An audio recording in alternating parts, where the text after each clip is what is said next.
Muy buenas tardes.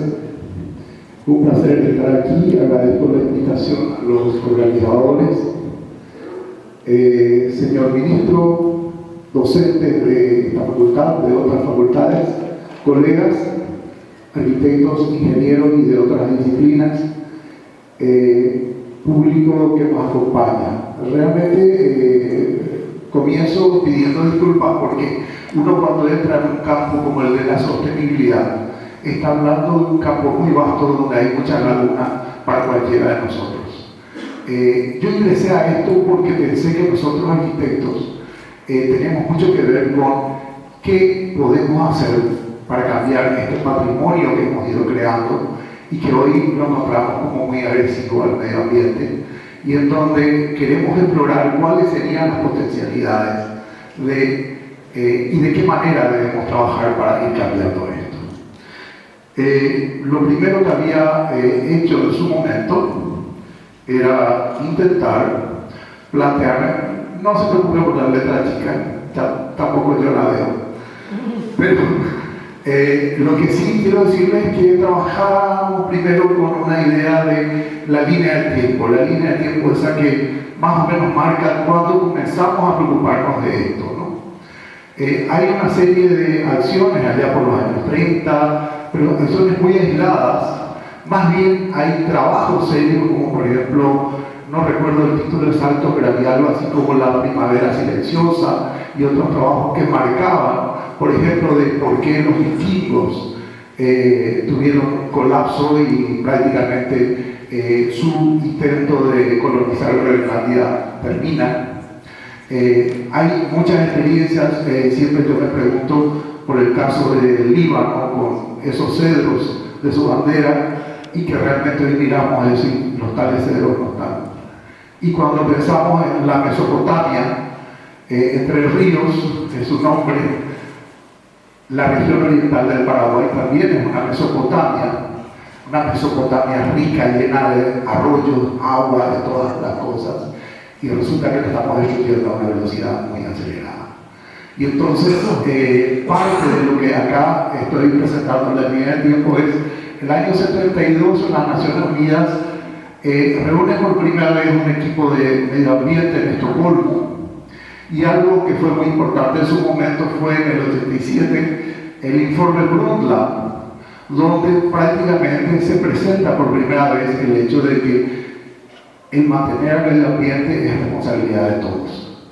Es decir, ya no es un problema del gobierno solamente, por fin sí los gobiernos se integran y empiezan a trabajar en este campo, pero mucho de esto surge a partir de una publicación que aparece con el Club de Roma, que todos ustedes la conocen, que es Los Límites del Desarrollo.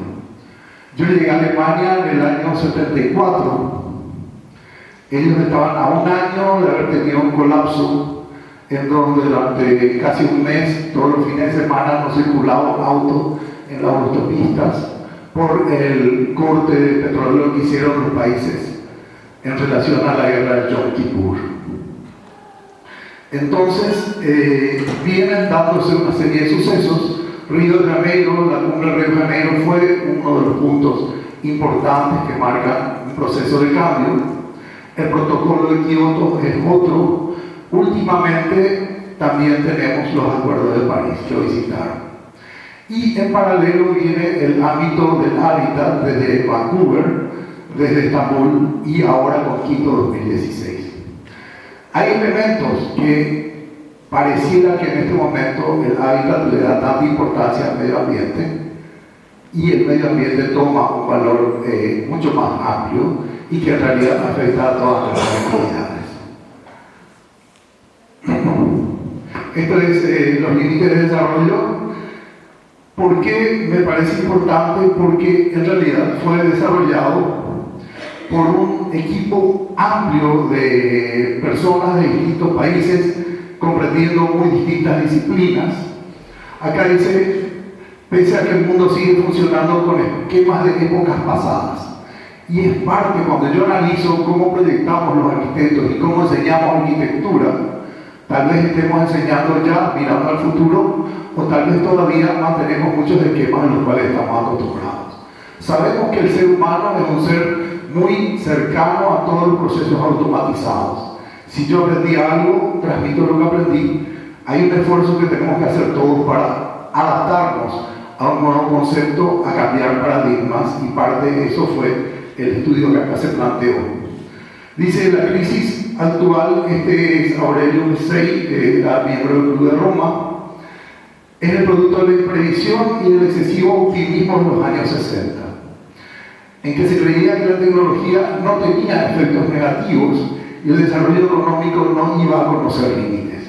Esa hipótesis sigue manejando varios países que no firman un acuerdo de Kioto que plantea que sus emisiones no son un problema todavía para el planeta. Y ahí está el equipo: Estados Unidos, Noruega, Turquía, Alemania, Irán, India, Alemania, integrantes de este equipo que trabajó el Club de Roma.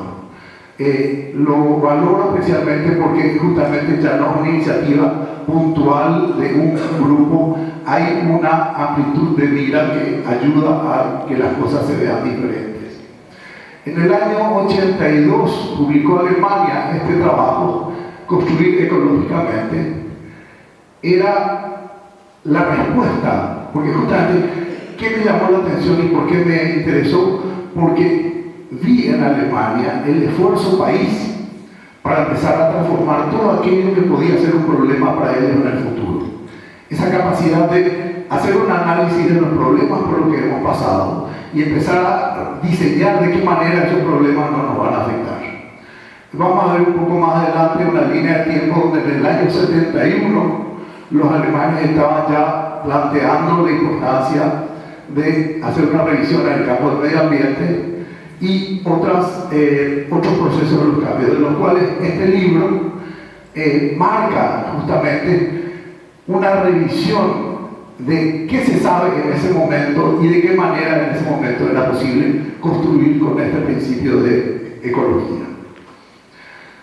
Mario Bunge, argentino, que ha sido y es reconocido como una de las grandes autoridades en ciencia y tecnología, plantea que la sociedad humana es relacionable a partir de estos 4 puntos: políticas, economía, cultura y biología.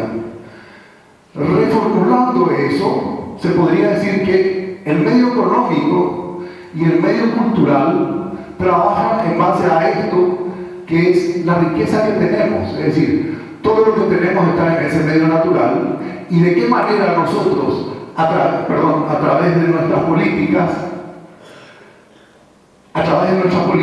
incidimos en esos aspectos de la cultura humana, indica de qué manera actúa esa sociedad. Esto se llama Euroelec. Probablemente Europa sea el espacio geográfico donde más seriamente se está trabajando en función a una proyección futura sustentable. Aquí justamente, aparte de los límites del desarrollo, 72, aparece esta publicación en el 75-76, producto de un grupo de trabajo en una universidad de Zúrich, donde ellos relacionan ya no solo el aspecto medioambiental, sino que ya lo relacionan con formas de asociación de seres humanos. Hablan, por ejemplo, de colectivos, hablan de algo así como una permacultura en ese momento, y de qué manera grupos, inclusive lo citan a los hippies, van acercándose a una forma más natural de subsistencia y un uso mucho más razonado de los recursos disponibles. Ecologisches Bauen ya es lo que acabamos de citar, y esta exposición, Sparta Sibaris, la realiza alguien que ustedes conocerán por su trabajo Arquitectura sin arquitectos, de Bernard Rudowski. Aparece en el 87 como una exposición de un museo de Viena, y allí él compara cómo vive un espartano y de qué manera cada cultura va generando su respuesta a un mismo problema, como por ejemplo sentarse. Hace poco veíamos que se ha patentado una silla que en principio era una silla de una etnia llamada llorero, tal vez se llama de una forma diferente en la Argentina, que es un cinturón con el cual yo me siento, pongo acá una rodilla y me sirve de sostén. Pero los hindúes se sientan con las piernas cruzadas. Uno de los trabajos que él presenta allí es todas las formas de sentarse del ser humano sin recurrir a algún soporte. Con esto lo que estoy queriendo marcar es que el factor cultural tiene un aspecto muy importante en todo lo que nosotros podamos manejar en el campo de lo sustentable. Y yendo hacia atrás, en el medioevo un grupo familiar era un grupo autárquico, como una estancia, como muchas de estas regiones, se veía Santa Fe en su momento, con la región circundante, sería el caso de Asunción con todas las colonias, sería el caso de las misiones con todo su desarrollo autónomo. Esa autonomía hacía que ellos se alimenten y producían algo para intercambio. Ese esquema autárquico se abandonó en la medida que empezamos a vivir en red. Vivir en red es lo nuestro. Hoy la ciudad es una demostración de la vida en red, pero una vida que tiene, como todo el mundo hoy habla, de un problema de resiliencia, le llaman, o capacidad de resistir embates difíciles cuando, por ejemplo, viene un apagón generalizado como el que afectó a Nueva York por 4 días, con gente durmiendo en la calle, o de qué manera esa ciudad realmente tiene capacidad de dar la mejor respuesta posible a lo largo del tiempo y ante circunstancias muy cambiantes a todos los que están habitando en ella. Aparecen figuras como, por ejemplo, recuerdo que un estudiante me dijo: quiero hacer un trabajo de fin de grado sobre agricultura urbana. Habló con el coordinador y dijo: ¿de dónde sacaste eso? Eso no es arquitectura. Bueno, hoy en día estamos hablando, sin embargo, con una visión diferente. Me refiero a que muchas veces nuestros preconceptos hacen de que nosotros marquemos barreras ante cosas que en cierto modo van marcando curiosidades, búsquedas, y que a lo mejor no todas tienen un final que nos lleve a algo diferente o algo que sea un paso adelante, pero sin embargo significa una parte de un esfuerzo que todos tenemos que hacer. Entonces aquí están formulados los dos paradigmas. Por un lado, tendremos que ser en el futuro bastante más autosuficientes en varias cosas, y también la red, la ciudad como paradigma tendría que reformular muchas cosas para que justamente adopte algo de lo que podría ser ese autarquismo, pero sin embargo mantener todo aquello que sabemos que el trabajar en red, así como un equipo científico, lo juntamos y generamos un grupo que tiene una capacidad de avanzar más que si fuéramos individuos. Lo escuchaba Facundo Manes hablando de eso en algún momento. Esa ciudad futura tiene que plantearnos no solo el desafío de cómo vivir, cómo sobrevivir, sino realmente de cómo llevar adelante ese cambio que estamos queriendo realizar. Pongo aquí el caso de Cuba. Hay una película muy interesante, que aquel que tenga interés está anotada ahí abajo, en donde habla del pico del petróleo. El pico del petróleo fue un estudio hecho por un profesor americano que dijo que en el 72, más o menos, la fecha exacta no importa, pero en la década del 70, los Estados Unidos iban a llegar a su pico de petróleo. ¿Qué significaba eso? Que a partir de ese momento todo lo que sea producción iba a decrecer. Entonces, el pico de petróleo, en el caso cubano, llega con la caída de la Unión Soviética. De pronto, de tener petróleo quedan sin, y el azúcar que ellos podían comerciar con la Unión Soviética no podían ya comerciar y quedaron sin energía. Estuvimos nosotros como parte del antecesor de la red Proterra en Cuba en el año 94, en lo que se llamaba el periodo especial. El hotel en que estábamos tenía un generador que era del ejército y que nos proveía energía, pero hablando con las personas decían: sí, tenemos 2 horas de energía por día y ahí tenemos que hacer todo lo que tengamos que hacer con energía. Entonces, hablando con la que en ese momento era la ministra de Urbanismo, que había sido una persona cercana al grupo que acompañaba a Fidel en aquel cambio de Estado, ella decía: nos equivocamos, trajimos a toda la gente a vivir a la ciudad y hoy nos damos cuenta que tenemos toda esta gente a la que hay que alimentar, a la que hay que transportar, a la que hay que apoyar de alguna manera. Y esta película muestra de cómo cada uno fue adaptando el techo de su casa para cultivar, todos los espacios vacíos pasaron a ser cultivados, y en alguna medida, con una situación, era doloroso ver la situación de los cubanos, todos los que tuvimos la oportunidad de compartir decíamos: qué duro, pero en el 2014 las Naciones Unidas lo tenían como un país sustentable con un precio muy alto, que si nosotros tomásemos las decisiones hoy, podríamos empezar a hacer un proceso de cambio que nos lleve a ser países más sustentables el día de mañana, sin esperar que se produzca una crisis para tener que adaptarnos a eso en su momento. Entonces, lo que acá se plantea es el mismo esquema de Mario Bunge, con un agregado que tendría que ser los cambios en la disciplina económica.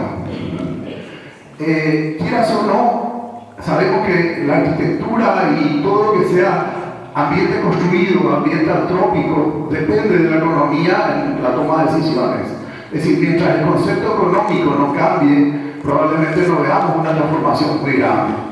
Y por otro lado, entonces está lo que nosotros en este ámbito de la arquitectura, ingeniería, construcción en general, podemos hacer para mejorar las condiciones de nuestro planeta, ¿no? Estos son los guaraníes. Ellos tenían lo que llamaban el Ogaguazú. Era una casa que tenía un espacio único. En ese espacio único vivían todas las familias que formaban parte de la etnia. Podían haber hasta dos, el máximo habían tres. Eran distintos grupos con pequeñas diferencias entre sectores y sectores. No soy antropólogo, hablo por lo que he leído de una gran antropóloga que vive en el Paraguay, que es Branka Susnik. En alguna medida, acá lo que quería saber como arquitecto, porque no había encontrado nada, quería concretamente cuáles eran las formas de vivir. Estoy hablando arquitectónicamente, desde el punto de vista antropológico se tiene mucho, pero hablamos de dimensiones, hablamos de otras cosas y no había mucho sobre eso. ¿Quiénes eran los guaraníes? Los guaraníes eran, digamos que desde el punto de vista antropológico, Sudamérica se divide en la zona andina y en la zona de la selva, que incluye acá la pampa, y en ese espacio tenemos a los amazónicos que se desplazaron a través del Amazonas y a través de los afluentes. Por eso acá ustedes notan de qué manera se ata el río Paraguay con esta zona del Amazonas. Muchos de los que estaban en la zona se llamaban laguiros. Estos eran pámpidos, los que venían en toda esta zona que ustedes conocen mejor que yo, y un poco de los amazónidos que había en particular, que todos tenían esa forma de vivir, mucha gente viviendo y compartiendo un espacio, pero no solo eso, era una estrategia de defensa, era una estrategia con la cual ellos dominaban el área, porque no era paleolítico. El paleolítico es uno que vive de la caza y la pesca, el neolítico cultiva, y al cultivar tiene mayor capacidad de alimentar población. Y por lo tanto, casi todos estos grupos tenían esa gran ventaja estratégica de ser más que los otros. Acá hay un trabajo muy interesante de un grupo venezolano que se llama Catubwa, y probablemente ustedes puedan encontrarlo en la red o lo tengan. Pero Catubwa habla de los caribes, de los tupí y de los guaraní, como los tres grupos que en realidad son probablemente un mismo grupo que con la distancia y el tiempo fueron variando algunos aspectos culturales, pero en realidad tienen la misma raíz. Esta es una casa dibujada por uno de los exploradores que llega allá en 1890 más o menos y encuentra y le llama la atención entrar a una casa donde hay más de 100 personas y transitar ahí en un espacio con humo, porque los fuegos se hacen en el interior. Y acá tenemos una imagen de lo que era la región guaranítica. Digamos que los chandules eran los que habitaban esta zona del río Paraná. Esta es la zona, la región oriental del Paraguay, era muy habitada por guaraníes migrantes. La división entre un grupo y otro era un río, y el río daba el nombre al grupo. Y acá tenemos también en esta zona vinculada al Atlántico, estos son los biasás. Los biasás tenían un camino que se dirigía al Alto Perú. Ellos conocían el Alto Perú, sabían de metales, habían entrado alguna vez también en conflicto con los incas. Cuando se dan aquellas excursiones de los esclavistas de San Pablo, lo hacen usando los llamados caminos de la selva o Tapeavirú. Esos caminos venían desde distintos lugares, y por eso es que uno se explica de cómo venía esa gente, y venía tan rápido y venía arrasando para llevar la mayor cantidad de esclavos posible, ¿no? Y por qué acá un señor llamado Solís llega, naufraga acá en la zona de Santa Catalina, y de ahí lo llevan en una excursión que lo lleva hasta el Alto Perú, vuelve con plata y oro y demás cosas, y en el camino se pelea y termina almorzado por alguno. Esa antropofagia era parte del ritual en aquel momento. Era una forma de decir a los enemigos: no te metas conmigo, ¿verdad? Estos son dibujos de cómo eran. Esto es un italiano, Luigi Miraglia, citado por Susni, de cómo era esa casa grande. Dos áreas vinculadas acá. Toda esta sección era una sección para extraer humos. Y este señor es un alemán, Rengel, que viene al Paraguay como naturalista, pasa por toda esta zona del río Paraná, y en alguna medida se interesa en saber cómo vivían los guaraníes. Encuentra un guaraní que le puede servir de intérprete y contacto, y va a visitar una de estas casas. ¿Qué encuentra? Lo cuento porque no siempre tenemos un concepto elevado de lo que es la cultura indígena. Y él visita esta casa, que después la representa de esta manera. Es una casa techo pared, le decían, o él la describe como que tenía una imagen de un elemento que estaba ahí perdido en la selva y que tenía una entrada muy pequeña. El que entraba allí tenía que entrar agachado, y al lado de la entrada estaban las armas para defenderse si el que llegaba no era bienvenido. Y el que salía podía poner unas cuantas ramas de manera que un jaguar o algún otro elemento de la selva, era una selva peligrosísima, no tuviera acceso a ese espacio donde estaban las mujeres, los niños y los otros guerreros. Fíjense que él llega a ese lugar y dice: pero esto es fantástico, dice. Acá se puede vivir, porque si bien hay humo, no molesta. No hay marihuí, no hay yaquimú, que son los mosquitos, no hay nada que a uno le molesta. Acá la vida es fácil. Y los chicos juegan alrededor del fuego, cada una de las familias, entre cada dos horcones que formaban el espacio interior, hay un fuego, y esa es una familia. Entonces, había toda una forma de vivir en el interior que era, yo les diría, una nave espacial diseñada para la selva. Ese es mi concepto, y por eso valoro mucho esta imagen. Esta es una imagen que estaba en un libro histórico, tomada como si fuera trabajo de yerbateros, pero en realidad no son los yerbateros lo que ellos hicieron, son los guaraníes. La descripción tiene que ver con esta forma abovedada.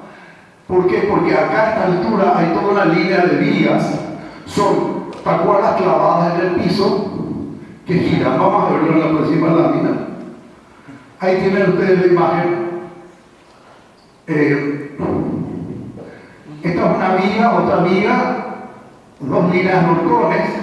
La tacuara se clava en el piso, se apoya, y luego llega al punto de intercambio donde está la salida de humos. Una imagen interior, esta está tomada por un antropólogo, Meliá, que me permitió tomar una de sus fotos, porque hay muy pocas fotos del interior, y lo que me dice, fíjate que todas esas hamacas corresponden, la que está cruzada en el camino es mía. Quiere decir que evidentemente ellos respetaban un sitio, una forma de tráfico. Había una lógica de vida ahí adentro. Ustedes noten los elementos, tienen esto es para pisar maíz, luego tienen humo, un perro que nunca falta, la gente ubicada, algunos alimentos, elementos tejidos. Eso es un poco lo que tenemos ahí. Y en todos los casos se trató de tomar la referencia de la altura de una persona para a partir de eso construir las dimensiones. Esta sería una representación de lo que era eso. Son dos elementos que se ponen y en la medida que se le va poniendo, se le van agregando listones en horizontal para soportar el techo de paja.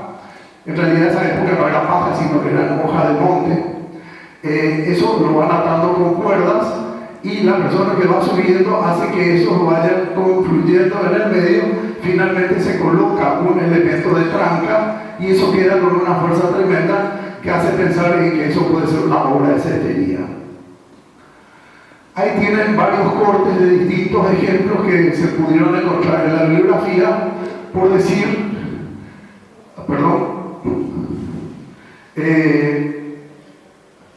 esta altura de alrededor de 7 metros, por lo tanto, ningún fuego que hubiera allí podía generar un problema. Realmente era un espacio muy utilizable y un poco esta es la referencia que al respecto quería mostrarles.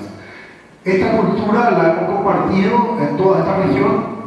Están los tapés estaban muy cercanos a la zona de la frontera con el Uruguay actualmente. Y conforme la bibliografía eran quienes tenían las mayores longitudes de vivienda, que podía llegar hasta 100 metros. En la bibliografía encontramos 40 metros o más conforme. Y eso también explica por qué los misioneros jesuitas toman estas tiras largas de casi una cuadra. ¿Por qué? Porque están acercándoles un modelo diferente, pero que sin embargo se aproxima a lo que ellos tenían antes. Entonces es una forma de decirles, miren, esto es casi como lo que ustedes tienen, y ahí venía todo el proceso de transformación y cristianización, etc. Pero hay que decir que en qué hubo un problema que los misioneros, como religiosos que eran, veían con mucha preocupación el hecho de que 80 familias, 60 familias vivan en un solo espacio, qué promiscuidad. Pero el sitio de encuentro de la pareja era el bosque, el arroyo, el río. Es decir, nunca el interior. El interior era de los hijos de la comunidad. Entonces no había una superposición de funciones que pudiera llevar a esa cosa que ellos imaginaron como un problema real, que había que transformar eso en algo individual.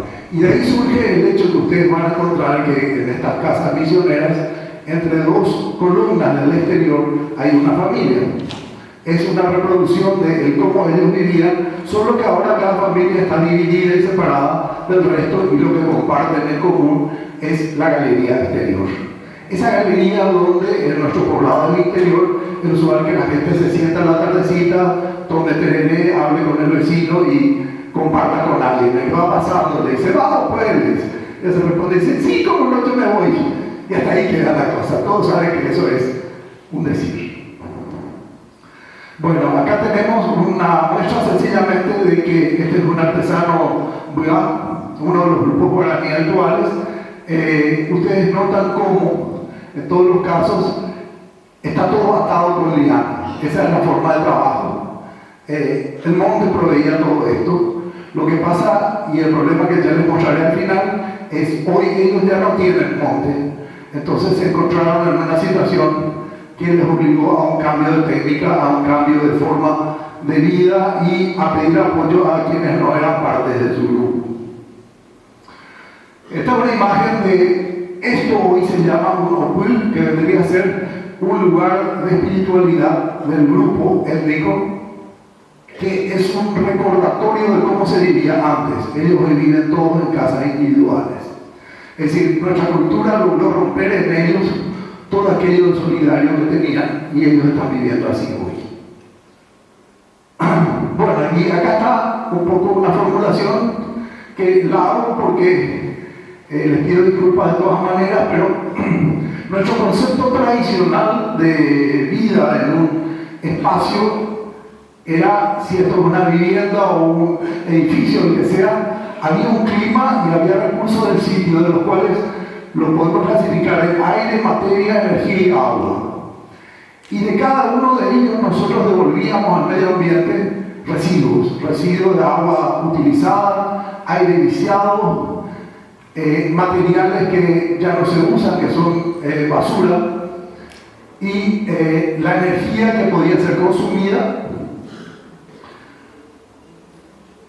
Y acá la gran diferencia es que sería un sistema que, digamos, un sistema natural que está sin tocar. Todo lo que comienza transcurre un tiempo y vuelve a su origen. Es un poco lo que toma este libro Nido a Nido, pero en realidad es algo que se ha dado siempre, y todo el mundo, especialmente los que están en el ámbito ecológico, lo conocen, son los ciclos. Y a esos ciclos prácticamente la acción humana ha ido destruyendo, generando pérdida de energía, y finalmente tenemos ciclos que ya no se cierran y que pierden gran parte de su energía por el camino, y ahí estamos nosotros en una encrucijada. Cuando iba a comenzar esto, yo soy muy amigo de estos mapas conceptuales, insisto que tampoco necesitan mirar, pero les quiero marcar algunos aspectos de por qué, porque realmente hay tanto que uno lo que necesita hacer primero es decir, bueno, ¿dónde estoy? ¿Con cuáles elementos puedo yo plantear cosas? Y hasta dónde puedo ir y dónde tengo que pedir apoyo.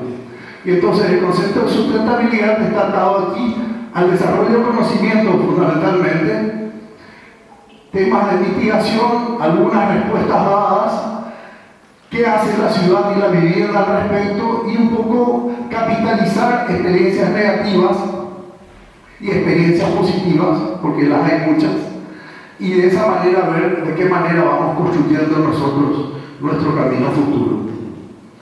Y entonces nuestro camino pasa a ser el mismo esquema inicial, con los mismos ciclos, pero prácticamente ya integramos vegetación, ya clasificamos los residuos, ya le damos una respuesta a todo lo que sea energía, ya sea por aprovechar energías renovables, y también todo lo que sea agua de lluvia. Nuestros abuelos lo hacían y nosotros lo dejamos de hacer. En el caso de Asunción, cuando se instaló la red de agua, había una prohibición de que se siga utilizando agua de pozo y agua de aljibe. La gente utilizaba el agua de pozo para todo lo que sea baño, y el agua de aljibe colecta agua de lluvia para todo lo que sea beber, con algún filtro. Eso se prohibió porque había que imponer una razón que tenía su razón en su momento de salud, a partir de que teníamos una fuente mejorada de agua para todos. Entonces, lo que sí me parece interesante, y acá había un trabajo muy interesante en los años 70 de la familia Bale, Robert y Brendan, que se llamaba la Casa Autónoma, y prácticamente ellos hacen un análisis también de todo lo que había disponible en ese momento, más o menos lo que plantea Ecolovision Bauer, que les había mostrado antes. Y un poco el planteo de esa época, desde el punto de vista arquitectónico, era la máquina de habitar. Habitar era un proceso, todo estaba visto como una máquina.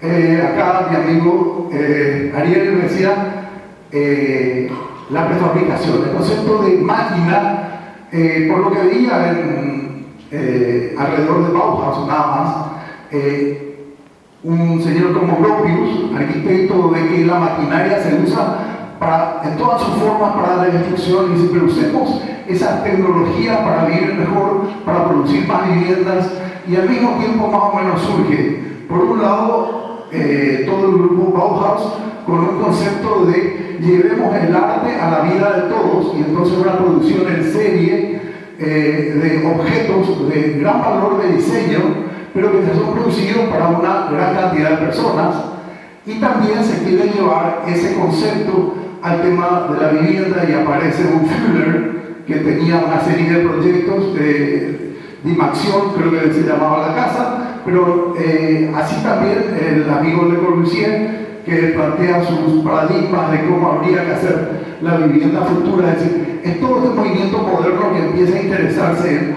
cómo deberíamos nosotros construir a futuro para llegar a las grandes mayorías de personas. Y lo que vemos abajo sería una visión ya, digamos, a futuro, que es donde querríamos llegar, ese mismo modelo de edificación, vivienda, con los ciclos de energía ya trabajados de manera de que prácticamente el impacto que logremos que nuestros edificios generan en el medio ambiente sea el mínimo necesario. Hoy en día tal vez tenemos unos buenos ejemplos de vivienda cero energía y otros. Entiendo que habrá más alguna presentación que acá se hizo en ese sentido. Es un objetivo en el cual viene trabajando desde los años 70 con aquella gran crisis.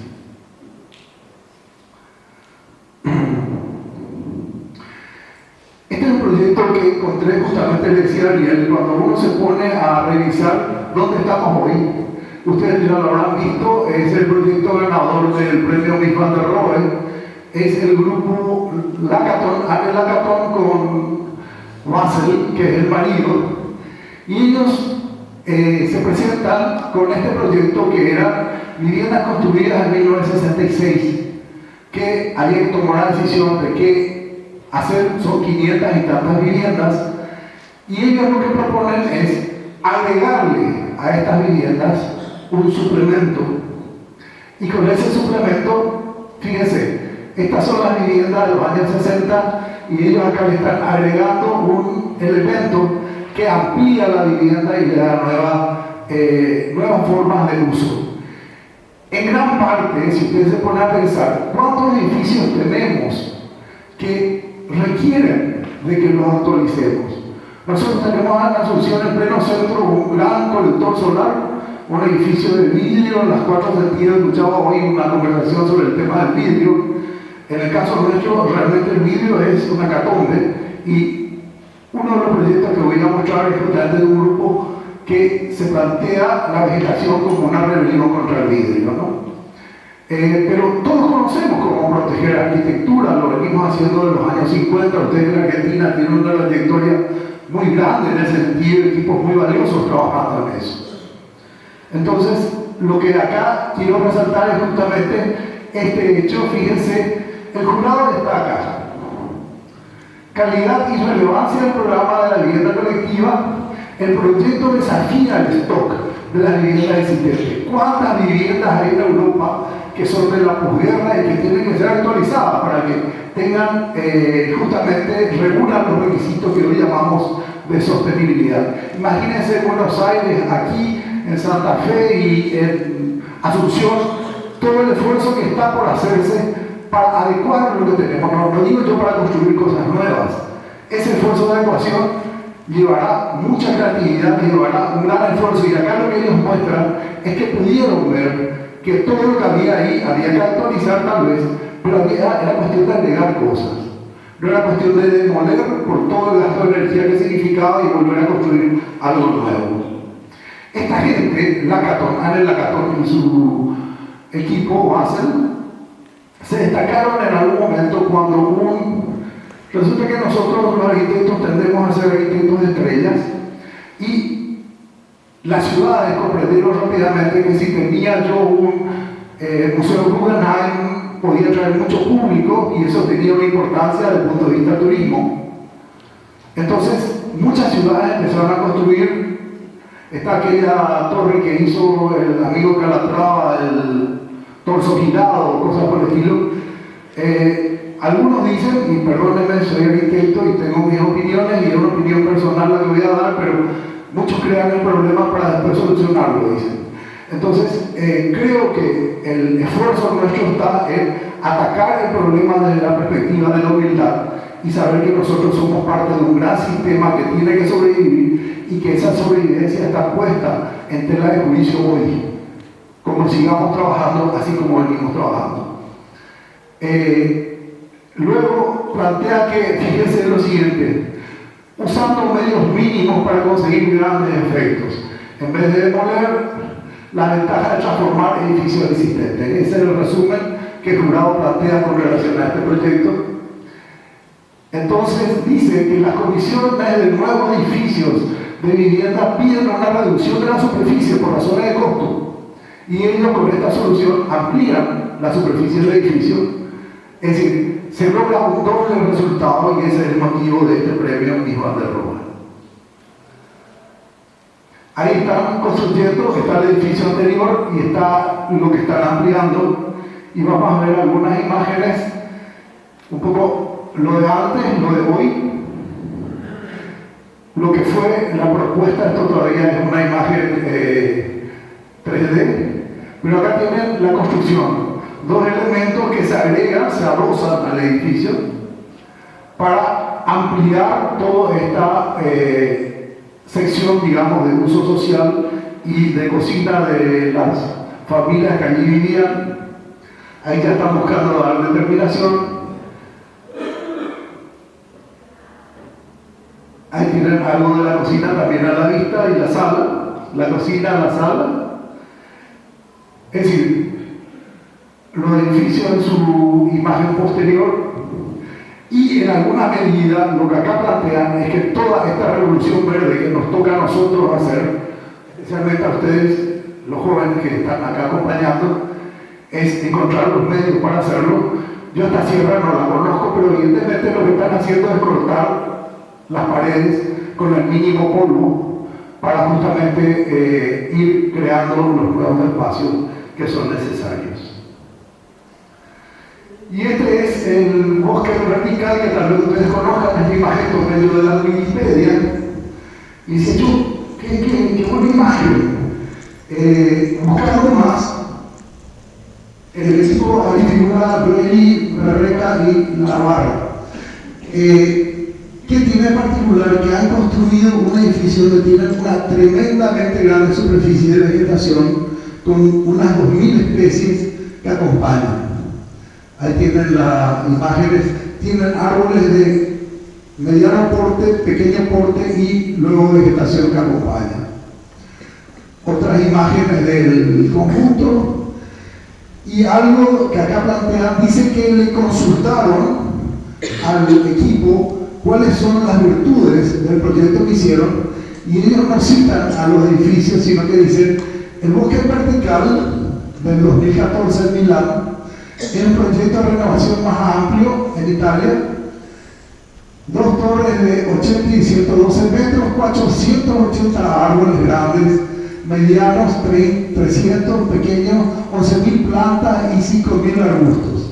En resumen, dice, en 1.500 metros cuadrados ellos ponen un bosque equivalente a 20.000 metros cuadrados de superficie. En otras palabras, la concentración de vegetación que logra en esa estructura vertical es tan grande que realmente es un impacto muy fuerte el que da. Las razones de todo esto la conocen ustedes perfectamente, pero es el edificio en donde la inspiración para este proyecto surge porque este señor va a Dubái, y si acá en Dubái, en medio del desierto, tanto vidrio, yo creo que hay que plantear las cosas de otra manera, y eso es un poco lo que plantea.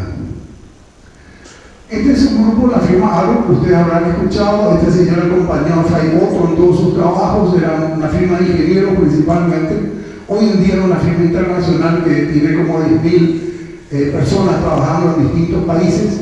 Ellos han estado esta guía ahora en abril de este año.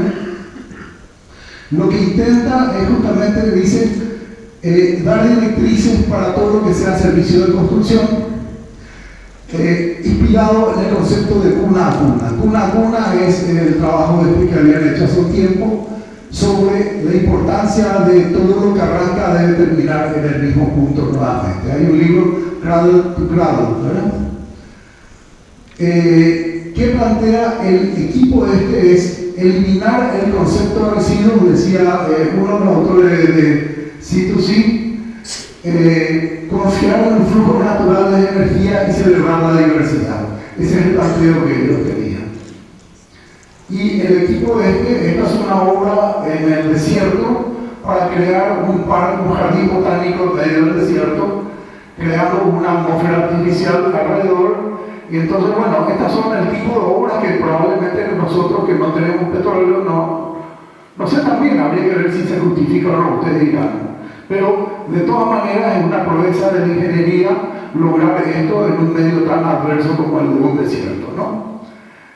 Tienen este trabajo muy bueno que es las envolventes vegetales de edificios, que también lo encuentran ustedes en la red, y que hablan de una serie de puntos como, por ejemplo, dice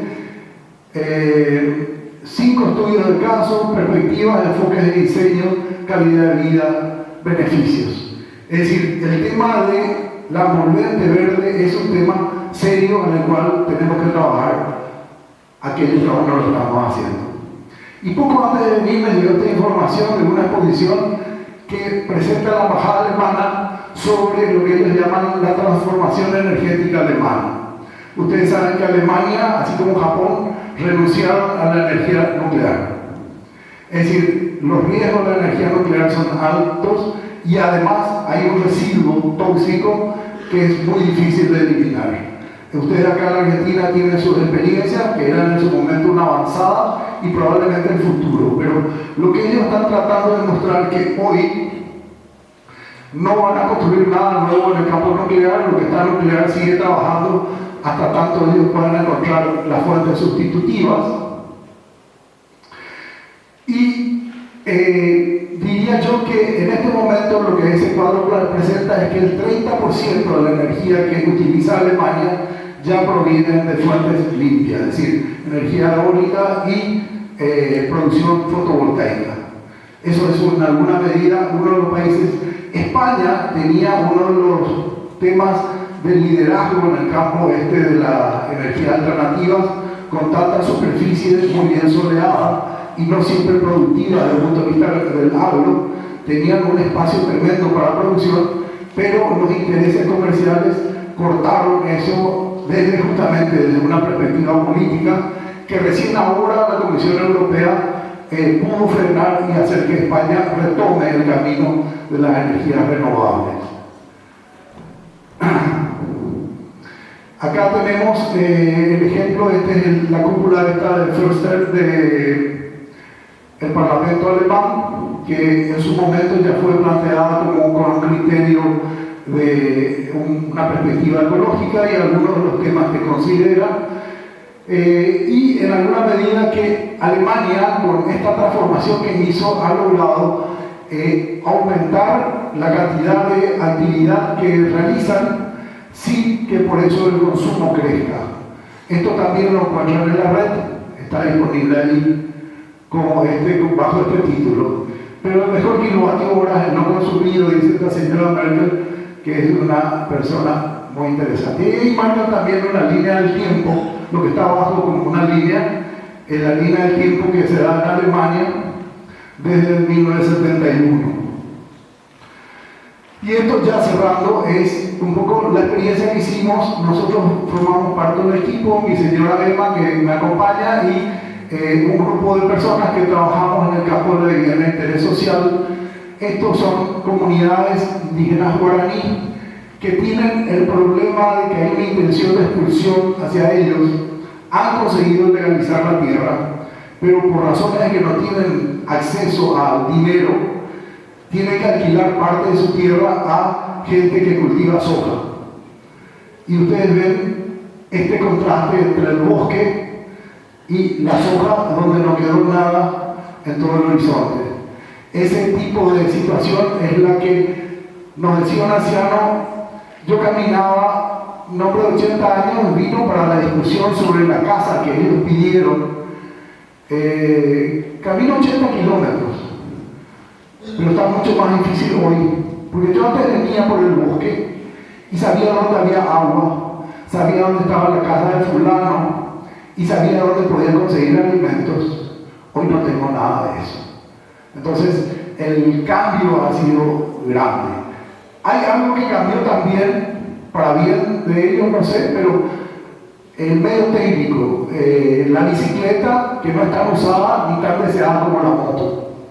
La moto es una tentación tremenda en el Paraguay. Ustedes ven hoy en día una reunión de campesinos y son todas motos. 50 motos una al lado de otra, ¿no? Y la otra tentación es, me llamó la atención en un municipio del Chaco, en pleno Chaco, el árbol que estaba frente a la municipalidad lleno de sitios para cargar celulares, ¿verdad? Entonces, la revolución de la comunicación, ya sea terrestre y la comunicación vía celular, son las grandes revoluciones que han dado. Ahora, noten ustedes que aquí, por ejemplo, hay una escuela. Ellos viven en un espacio que es disperso, no forman concentraciones. Cada familia está en un sitio, a 100, 150 metros la otra. Entonces, llevarle energía es un esfuerzo muy grande para quien quiera hacerlo. Serían los potenciales beneficiarios del sistema fotovoltaico. El riesgo está que alguien venga y le ofrezca dinero en efectivo por esa instalación y se la llene. Entonces, resulta que uno coexiste al trabajar con grupos que tienen grandes necesidades con el problema de ¿y qué pasaría si? ¿Verdad? Porque esa es parte de la historia. Recuerdo, habíamos hecho un programa en el área urbana para comunidades en las cuales había que apoyarles para generar también algún tipo de actividad económica, y en ese momento se había puesto de moda era la llamada la vaca mecánica para hacer jugo de soja. Y bueno, encontramos el primer caso de abigeato de una vaca mecánica porque terminó en el sitio donde como se da cuando uno lleva y emprenda, ¿no? Bueno, esto es lo que queda en los bosques y lo que ellos estaban construyendo, casi un refugio en función a lo que el monte permite. La forma típica sí es equivalente en todos los casos. Ellos recurren mucho al horcón. Esta es una imagen de la vivienda que se les construye. Hoy he escuchado hablar de la enfermedad de Chagas. Nosotros habíamos hecho en los años 90 un programa de recuperación de vivienda rural. No había programas para viviendas rurales, entonces se podía hacer por vía ayuda mutua. Eso entonces, habíamos experimentado en su momento generar un techo y revocarlo. Pero cuando la gente subía al techo a reponer la paja, rompieron ese revoque y todo el efecto de tener un elemento liso de terminación se fue. Entonces, en estos casos lo que hicimos fue proponerles algo diferente, y era tomar un techo de chapa. Y cuando nos dijeron chapa, pero eso es caliente, no, la chapa está abajo. Si entra el agua, llega la chapa y va. Y encima la paja. Pero eso no es así, porque ellos están acostumbrados a ver que cuando el techo gotea, le ponen la chapa encima. Y dijimos, bueno, pero vamos a hacer nosotros, ¿vale? ¿Y cómo se hace? Si no sabemos, vamos a hacer con ustedes. Y nos ayudaron y salió muy bien. El problema fue, a nuestro criterio, y en eso podemos encontrar distintas versiones, es que muchas veces los fiscales de obra no están preparados para comprender algo así. Entonces decían, no, pero acá está muy despeinado, acá sale más el palito. Es decir, nuestra visión racionalista pura no va con la lógica cultural de una persona que está acostumbrada a que uno salga más, otro salga menos. Le encargamos en algún momento que nos haga 50 cestos para una actividad en fin de año, que sean de este tipo, le dijimos. Y nos llamó mucho la atención cuando finalmente vino una variedad tremenda de cosas. Y dijimos, pero esto no es lo que pactamos. Y bueno, cada artesanado hace lo que quiere. Y esa libertad y nos dieron 50 cestos, pero no eran iguales. Y uno se horroriza porque uno está acostumbrado a esa producción de máquina, que es la que... y entonces uno encuentra que hay otras formas de ver también, y uno va aprendiendo por el camino. Disculpen, ya se me extralimitó el tiempo. Ahí está el techo de paja sobre el techo de chapa. La imagen de esto en medio del espacio de ellos, imágenes, su área de cultivo. El proyecto contemplaba que ellos mantengan una hectárea para volver a plantar bosque y otra hectárea para el cultivo de autosustento. Esa era la contrapartida que ellos tenían que hacer.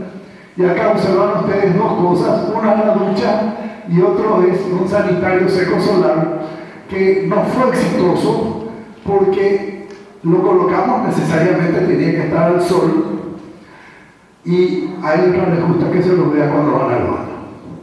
Y entonces, el problema es que cuando uno dialoga, así decir, ¿qué les parece? ¿A ustedes les parece que sí? Sí, sí es la respuesta, pero llegada la hora de la verdad, la verificación está en el campo y en cómo lo usan. Muchas cosas que uno quisiera no son como uno quisiera tampoco. Acá tenemos ya 2 viviendas, más o menos la imagen que ustedes ven. Esta es la cocina, acá son 2 dormitorios que al comienzo eran un solo dormitorio que nosotros ya formulábamos con una pared. Ellos estaban acostumbrados a ese espacio amplio. Lo primero que nos dijo la madre: yo quiero dormir con mis hijos. Entonces, no, un solo cuarto. Hoy en día ya piden 2 cuartos, pero son procesos que se van dando. Esto es el Chaco, otra realidad. Allá el agua está en exceso y aquí cada gota de agua es una maravilla. Ustedes notan, esto que ven acá es un aljibe y acá hay una canaleta precaria que lleva el agua al aljibe. Cuando nos fuimos a trabajar con ellos, no sé si se ve ahí, pero esto es un cartel que ellos habían hecho, dice tema agua y vivienda. Fíjense la importancia que tienen en el escrito agua y vivienda, y ellos tenían una serie de proyectos que ya habían coleccionado por allí y querían que más o menos sea eso. Y el problema era que la superficie del techo sea la mayor posible. Ese era su problema para colectar más agua. Acá hubieron discusiones con ellos sobre una maqueta y posibilidades. Siempre un sanitario seco, ausencia de agua, y luego la ducha, o ahí es un lugar, como no hay agua, es un lugar de limpieza, de higienización, que después también se separó y fue a integrar parte de la vivienda. Acá están ellos trabajando con un concepto de prefabricación. ¿Por qué? Porque ellos siempre usaron troncos. Entonces decían: esto está muy bien porque no se va a pudrir, porque siempre el tronco clavado a nivel de borde se pudre. Entonces el prefabricado le pareció: esto es eterno, qué bien. Está el concepto ya traducido en obra, la casa anterior con la casa nueva. Ahí está el antiguo sistema de cargar agua desde otro techo, desde el aljibe, y ahí se está preparando el nuevo. Fíjense el contraste del elemento para la televisión que ahora entró con una fuerza tremenda, y ahí están ya las canaletas preparadas para luego llevar hacia el aljibe. Bueno, para cerrar nada más, entonces, 2 cosas que me gustaría marcar de una economía neoclásica. Europa por lo menos pasó a una economía circular, una economía que ya reconoce la importancia de que lo que se generó vuelva a su origen. En nuestro caso, de una vivienda funcional, que es la vivienda de la arquitectura moderna, a una vivienda ecológica, y de una ciudad planificada a una ciudad que ya vea de qué forma puede hacerse más sostenible. Un par de imágenes. Bueno, esto es una pasión. No vale la pena, todo lo que ustedes van a encontrar ahí lo van a encontrar. Esto va a quedar para la red, así que está disponible, ¿no? Y esta sí es un grupo europeo que fue una asociación de ciudades, y las ciudades hicieron un estudio de 10 puntos principales que debían ellos transformar para lograr que las ciudades sean sostenibles. Esto no recuerdo qué año tuvo lugar, pero es una asociación que siguió activa y va hablando algunos temas sobre lo que uno tendría que considerar para hacer que las ciudades sean sostenibles. Nuevamente, otra pasión. Y bueno, y ahí terminamos, y le agradezco mucho la paciencia, ¿sí?